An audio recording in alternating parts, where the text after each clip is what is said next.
আজ বিজয় দিবস উপলক্ষে আমি সকলকে শুভেচ্ছা জানাই। আমাদের প্রধানমন্ত্রী আজকের বিজয় দিবস উপলক্ষে ভারতীয় সেনাবাহিনী তথা সমগ্র বিশ্ববাসীকে শুভেচ্ছা জানিয়েছেন। বিজয় দিবস উপলক্ষে আমি দুটি কথা আপনাদের সামনে বলার চেষ্টা রাখছি। 1971 সালের আজকের দিনে 16 ডিসেম্বর এই তারিখে 9 মাস সংগ্রামে ভারতীয় সেনাবাহিনী সেই সংগ্রামে প্রত্যক্ষভাবে অংশগ্রহণ করে পাকিস্তানি হানাদার বাহিনী পাকিস্তান সেনাবাহিনীকে বাংলাদেশ থেকে উৎখাত করে স্বাধীন বাংলাদেশ রাষ্ট্রের জন্ম দেন। বিশ্বের মানচিত্রে স্বাধীন বাংলাদেশ রাষ্ট্রের জন্ম হয় 1971 সালের আজকের দিনে।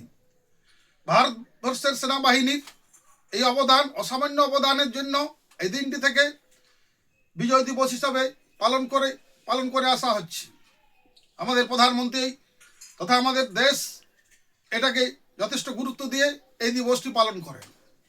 আমরা বর্তমানে লক্ষ্য করলাম যে পাকিস্তানি সন্ত্রাস, পাকিস্তান হানাদার বাহিনীর হাত থেকে মুক্ত হয়ে যে বাংলাদেশ এগিয়ে চলছিল, আমরা কিছুদিন আগে লক্ষ্য করলাম সেখানের পাকিস্তানি পন্থী জামাত, উগ্র ধর্মান্ধ রাজনৈতিক দলগুলি মিলে সে দেশের প্রধানমন্ত্রী শেখ হাসিনাকে সিংহাসন থেকে, মসনদ থেকে উৎখাত করেছেন এবং একটা সন্ত্রাসী দুষ্কৃতীদের রাজত্ব বর্তমানে বাংলাদেশে কায়েম হয়েছে।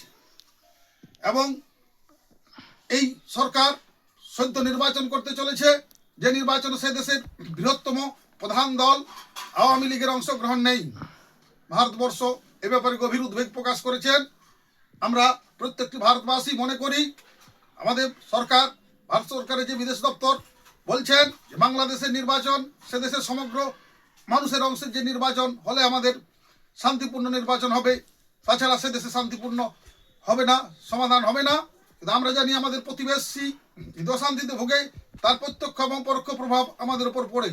তাই আমরা করজোরে সকলের কাছে আবেদন অনুরোধ রাখছি, বাংলাদেশের যে পরিস্থিতি, বাংলাদেশের যে শিক্ষা, সেখানে যে আজকে স্বাধীন রাষ্ট্রের স্বাধীন সরকার প্রতিষ্ঠা করেছিল ভারত, আজ সেখানে পাকিস্তানিদের মদতপুষ্ট সরকার তৈরি হচ্ছে, জামাত ইসলামী মদতপুষ্ট, তার প্রভাব আমাদের দেশে আসছে।